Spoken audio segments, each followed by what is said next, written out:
क्या आपने कभी सुना है डूम्सडे फिश के बारे में? एक ऐसी मछली जो सिर्फ गहरे समुद्र में रहते हैं, लेकिन जब भी ये सरफेस पर आते हैं तो लोग समझने लगते हैं कि कुछ बुरा होने वाला है, जैसे भूकंप, सुनामी या कोई प्राकृतिक आपद। आज हम इस वीडियो में आपके लिए चलेंगे समुद्र के सबसे गहरे राज तक, जहां से ये अजीबो-गरीब क्रिएचर्स निकलकर दुनिया को हिला देते हैं। क्या ये सिर्फ पुरानी कहानियां हैं या फिर इनके पीछे कोई साइंटिफिक सच्चाई भी है? और आज के ज़माने में जब क्लाइमेट चेंज और पॉल्यूशन बढ़ रहा है तो क्या ये क्रिएचर्स ज़्यादा सरफेस पर आ रहा है? अगर आपको ऐसी मिस्टीरियस और साइंटिफिक टॉपिक पसंद है तो वीडियो को एंड तक जरूर देखना, क्योंकि आज हम बात करेंगे oarfish, goblin shark, black sea devil और कई ऐसे डीप सी क्रिएचर्स के जो कभी-कभी समुद्र के गहरे राज को दुनिया के सामने ले देते हैं। सबसे पहले समझते हैं कि डीप सी क्या होते हैं।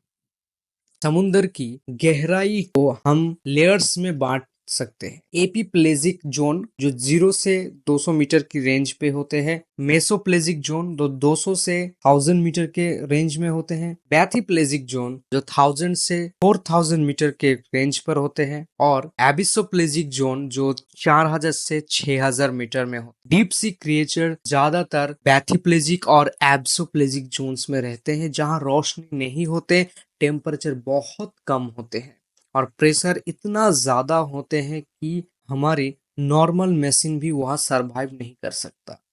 ये क्रिएचर्स अपने अजीब और यूनिक एडेप्टेशन के लिए जाने जाते हैं, जैसे बायोलुमिनेसेंस, एक्सट्रीम प्रेशर में सरवाइव करना और अपने प्रे को अटैक करने के लिए अलग अलग तरह का ऑर्गन्स। और फिश या जिसे लोग डूम्सडे फिश कहते हैं, दुनिया की सबसे लंबी बोनी फिश है। ये मछली 6 से 11 मीटर तक लंबी हो सकती है। सबसे पहला डॉक्यूमेंटेड साइटिंग 17th सेंचुरी में हुआ था, जब जापान में लोगों ने इसे देखा और सोचा कि यह समुद्र का एक प्राचीन सी सार्पेंट है। जापान की माइथोलॉजिकल के मुताबिक ओरफिश के सरफेस पर आना भूकंप या सुनामी जैसे बड़े नेचुरल डिजास्टर की सिग्नल होते हैं। 2011 के तोहोकू अर्थक्वेक के पहले भी कई ओरफिश साइटिंग हुए थे, जिसने इस बिलीफ को और मजबूत बनाया। लेकिन साइंटिफिक रिसर्च कहते हैं कि ये मछली अपने नेचुरल हैबिटेट में इंजुरी या इलनेस के वजह से सरफेस पर आ सकती है। फिर भी इसका मिस्टीरियस अपीयरेंस लोगों की इमेजिनेशन को हमेशा एक्साइट करता है। अब बात करते हैं कि रिसेंट साइटिंग की।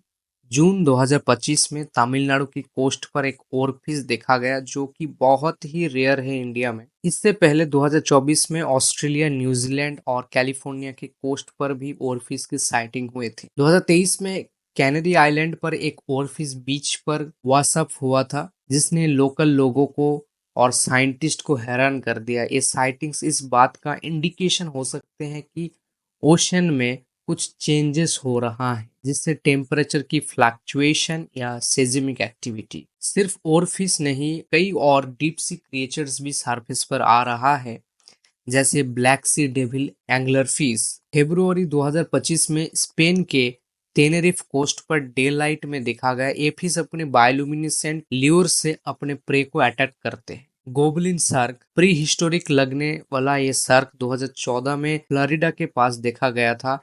इसका फेस बहुत ही अजीब और स्केरी होता है। Humpback angler fish Tenerife coast पर रेयर फुटेज में कैप्चर हुआ है, जो डीप सी की मिस्टीरियस को और गहरा करता है। साइंटिस्ट कहता है कि ओशन में ऑक्सीजन गिर रहा है, टेम्परेचर बदल रहा है और पॉल्यूशन भी बढ़ रहा है, जिसकी वजह से एक क्रिएचर्स अपने घर से बाहर आ रहा है। लोगों में ये बिलीफ है कि एक क्रिएचर नेचुरल डिजास्टर के सिग्नल देते हैं। साइंटिफिक रिसर्च के मुताबिक अर्थक्वेक के पहले रॉक्स में प्रेशर बढ़ने से वाटर में हार्मफुल गैसेस रिलीज हो सकता है, जो डीप सी क्रिएचर को सरफेस पर आने पर मजबूर करता है। लेकिन ये भी हो सकता है कि एक क्रिएचर बीमार या इंज्यूर्ड होते या फिर ओशियन टेम्परेचर चेंजेस की वजह से अपने नेचुरल हैबिटेट से बाहर आ रहा है। क्लाइमेट चेंज और ओशियन पॉल्यूशन भी इसका एक बड़ा रीजन हो सकता है। तो डीप सी क्रिएचर का सरफेस पर आना एक अजीब और मिस्टीरियस फिनोमेना है, जिसमें साइंस और माइथोलॉजी दोनों का अपना एक रोल है। क्या ये सच में प्राकृतिक आपदों का सिग्नल है, या सिर्फ नेचर का एक अजीब रिएक्शन? ये सवाल अभी भी साइंटिस्ट के लिए एक चैलेंज है। आपका क्या ओपिनियन है, कमेंट में ज़रूर बताइए। अगर आपको ये वीडियो पसंद आया हो तो लाइक करें, शेयर करें और चैनल को सब्सक्राइब करना ना भूलें।